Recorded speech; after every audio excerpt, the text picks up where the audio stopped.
이더리움이 증권이냐? 그러면 XRP는 증권이 아니냐를 물어보니까 이 뚱딴지 같은 대답을 하고 있는 것을 확인할 수가 있습니다. 참 미 정부 기관의 수장이라는 사람의 대답이라고 볼 수 없을 정도로 부끄러운 일이 아닐까 싶은데요. 구독과 좋아요, 알림 설정 부탁드립니다. 안녕하십니까. 암호화폐 정보를 전달해 드리는 닥터 비트맨입니다. 네, 평일의 절반, 수요일에 아침이 밝아왔습니다. 어떻게 오늘 하루 잘 보내고 계신가요? 이 최근 지속되고 있는 시장의 아쉬운 모습에 신규 투자자들 대부분이 빠져나간 것을 확인할 수가 있습니다. 제 영상을 오랫동안 보신 분들이라면 아시겠지만 오히려 이럴 때가 저가 매수 기회였다라는 사실을 아시지 않으실까 싶으신데 이제 현재는 매도할 때가 아닌 매수할 때인 것이죠. 최근 그레이스케일의 순유입세 그리고 블랙록 ETF의 순유입세와 홍콩 ETF의 거래량 증가 등 긍정적인 소식들이 지속적으로 나오는 상황 속 과연 매도할 때가 맞는지 다시 한번 생각해 보아야 할 때인데요.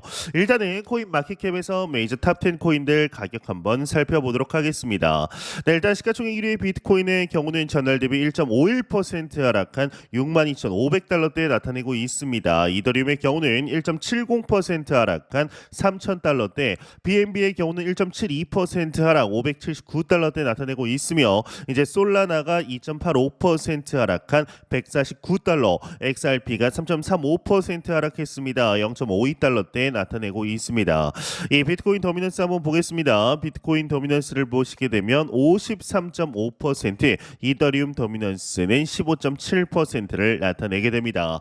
네, 최근 비트코인의 가격이 64,000달러 부근에서 움직이다가 지난 새벽 이제 하락을 해서 현재 가격대로 내려왔습니다. 이 기술적 분석 측면 아직 약세장을 벗어나지 못했다라는 분석들이 나오고 있는데, 네, 암호화폐 온체인 데이터 기업이죠. 이 글래스노드의 경우는 이 글래스노드의 창업자 얀 하펠과 얀 알레만의 경우는 이 에스타컴을 통해서 비트코인의 가격이 일부 회복이 되었지만 약세 심리는 여전하다라며 무기한 선물 시장 롱 포지션 청산으로 시장 열기가 가라앉았다. 하지만 비트코인 65,000달러 선 저항선을 돌파한다면 7만 달러까지 회복이 가능하다라는 분석을 내놓게 됩니다. 이런 상황 속에 비트코인 가격이 9만 달러에 도달이 가능하다라는 분석이 나오게 되었는데 현재 사이클상 초기 단계라는 것이죠. 자세한 내용 함께 보도록 하겠습니다. 네, 헤드라인을 보도록 하겠습니다. 헤드라인을 보게 되면 애널리스트 비트코인 9만 달러 도달 가능하다. 사이클 초기 단계이다. 얼라이언스 번스틴 이 2025년까지 15만 달러 전망한다. 멋지게 장식이 되어 있습니다. 내용을 한번 보도록 하겠습니다.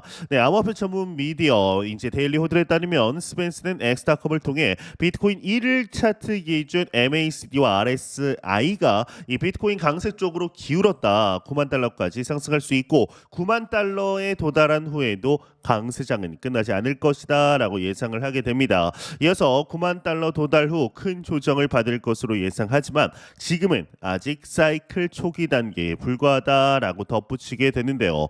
이 글로벌 자산 운용사 얼라이언스 번스틴의 경우도 이 애널리스트들도 비트코인에 대한 낙관적인 전망을 유지하면서 2025년 비트코인이 15만 달러에 이를 것이다. 최근 하락 건강한 조정이고 펀드 스트레이트 톰리 역시 연내 15만 달러 돌파 가능하다. 현재 강세 주기의 초기 단계에 있고 여전히 15만 달러 돌파를 예측하고 있다 언급을 하고 있네요.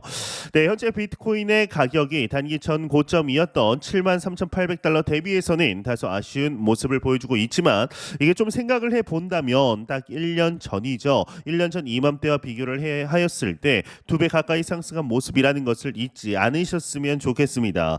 현재는 완연한 상승장 사이클의 초기이며 역대 보지 못했던 상승이 코앞까지 찾아왔다라는 것 잊지 않으셨으면 좋겠는데요. 이러한 소식과 더불어서 작년 말부터 밈코인과 AI 계열의 코인들이 높은 상승세를 보여주고 있습니다. 이로 인해서 신생 프로젝트를 찾으시는 분들이 꽤나 계신데요. 이런 분들에게 도움이 되실 만한 내용을 가져왔습니다. 며칠 만에 115만 달러를 확보한 ICO 프로젝트가 있다고 하는데 도지코인이나 페페 같이 이 밈코인에다가 플러스 AI를 결합하였다라고 합니다. 자세한 내용 함께 보도록 하겠습니다. 네, 헤드라인을 한번 보도록 하겠습니다. 헤드라인 보게 되면 인공지능 AI와 밈코인의 만남, 위너 AI의 성장 잠재력 며칠 만에 115만 달러 확보했다. 헤드라인이 장식이 되어 있습니다. 네, 인공지능과 밈코인을 융합한 프로젝트 위너 AI가 밈코인 시장에 신선한 바람을 일으키고 있다. 인공지능과 핫도그 모양의 강아지를 결합한 콘셉트로 주목받으며 사전 판매 며칠 만에 115만 달러 자금을 모았다라고 합니다. 현재 스테이킹 연간 수익률이 810%라고 하는데 제가 들어가서 보았을 때는 한 700% 되었습니다. 이제 투자자들이 늘어날수록 줄어드는 구조이겠죠. 또한 이제 초기 사전 판매 흥행을 이끌 위너 AI의 독특한 사전 판매 구조가 주목을 받고 있다고 하는데 이 AI 토큰 총 공급량 690억 개 중 30%를 사전 판매를 통해 시장에 분배한다고 합니다. 이런 식으로 네, 이제 강아지 플러스 핫도그 플러스 뭐 이렇게 AI가 결합이 되었다라고 합니다. 딱 밈코인스럽습니다. 그 외에 뭐 트레이딩 복 기능도 추가했다라는 이유 이제 내용도 포함이 되어 있고 장기 투자를 제공한다 뭐 이렇게 이야기가 나오고 있는데요. 한번 공식 홈페이지 들어가게 되면은 이제 UI가 이런 식으로 이제 생기게 됩니다. 뭐 7시간 49분 5초 정도 남았다. 이건 다음 단계로 넘어가기 전에 가격이 상승하기 전 지금 7시간 정도 남았고 이 이후에는 현재는 1이 AI 토큰당 0.000704 이제 달러로 되어 있는데 조금 더 상승한다라고 보시면 될 것 같습니다. 네, 이 위너 AI 공식 홈페이지 링크는 영상 설명란과 고정 댓글창에 남겨 놓았으니까 관심 있으신 분들은 한번 들어가셔서 구경해 보시면은 도움이 되시지 않을까 싶어서 한번 가져와 보았습니다. 네, 이제 이러한 소식과 더불어서 미 SEC 위원장, 미국 증권거래위원회 SEC의 위원장이죠. 게리 겐슬러의 경우는 이제 어제이죠. 7일 CNBC 스쿼크박스에 출연해서 이더리움의 증권 여부와 관련된 질문에 직접적인 답변을 회피하게 됩니다. 게리 겐슬러의 경우는 근본적인 문제는 미국 투자자가 어떻게 보호되고 있는지 확인하는 일이다. 현재 다수 투자자들은 암호화폐 관련 필요한 정보를 제공받지 못하고 있다라고 지적을 했다고 하는데 추가적으로 상당수 암호화폐는 법적으로 유가증권에 해당한다라는 언급을 했다고 합니다.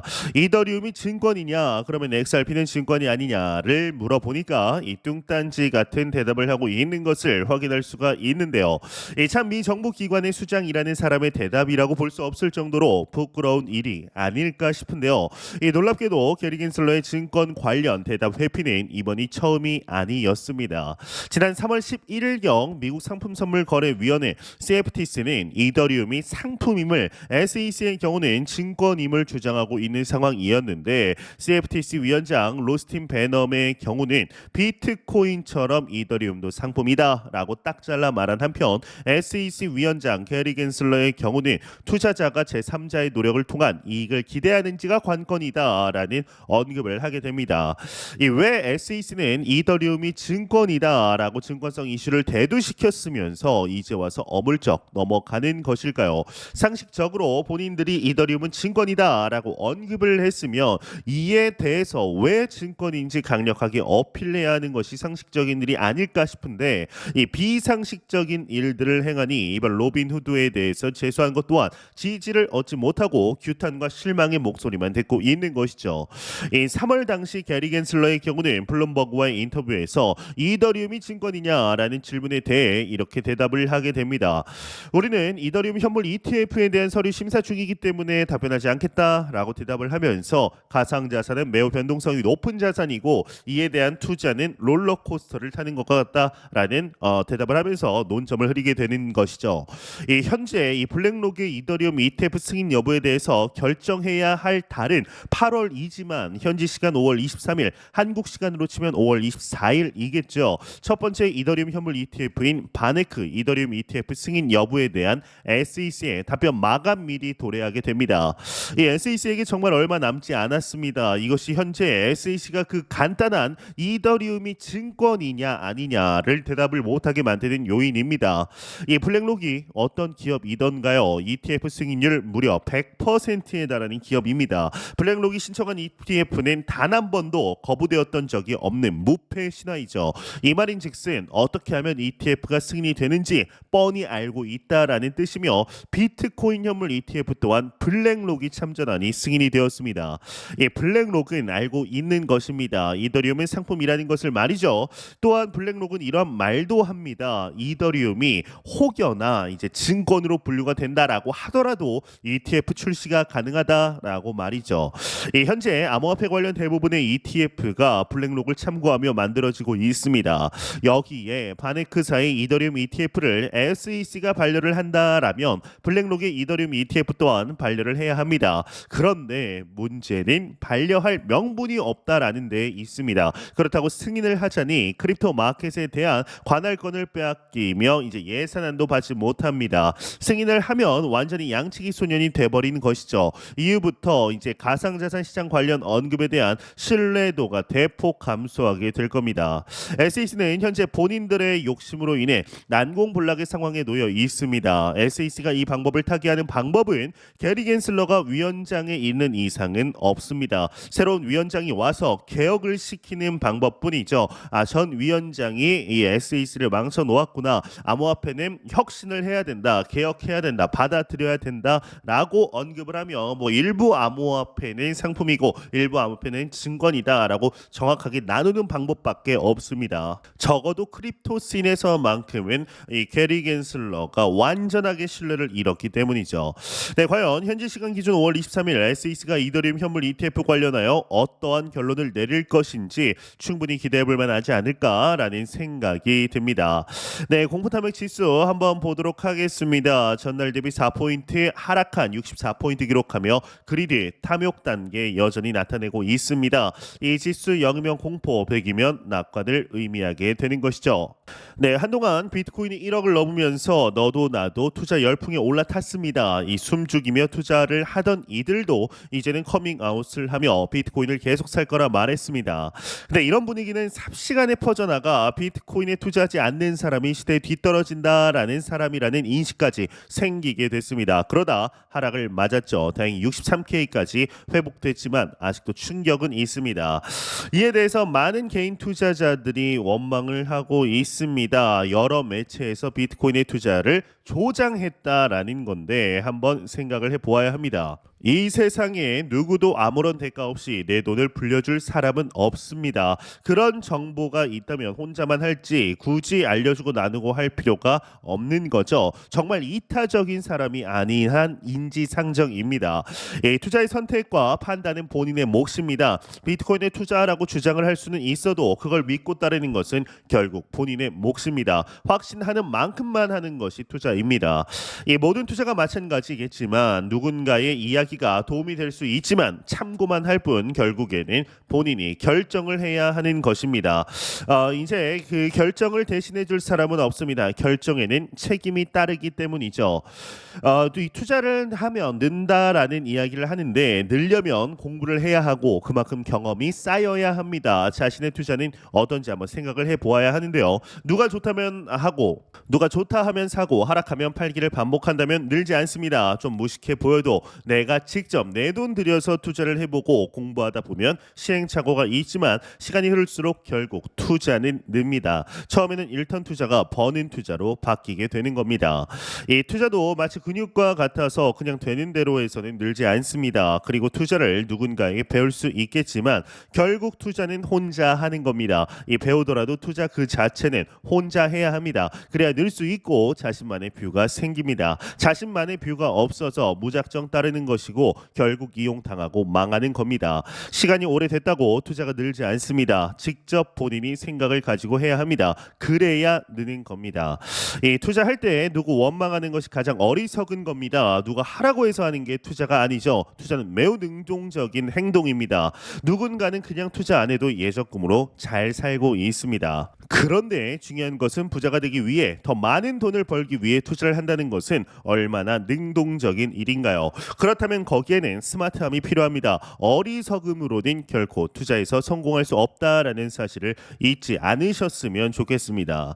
네, 제가 준비해온 소식은 여기까지입니다. 영상이 도움이 되셨다면 구독과 좋아요 그리고 광고 한 편만 처음부터 끝까지 시청 부탁드립니다. 이 채널은 오직 광고 수익으로 운영이 되게 됩니다. 항상 영상 시청 시청해 주시는 시청자분들, 구독자분들 너무나 감사드립니다. 오늘 남은 시간 잘 마무리하시길 바라면서 저는 더욱 도움이 되는 영상으로 찾아뵙도록 하겠습니다. 지금까지 닥터 비트맨이었습니다. 감사합니다.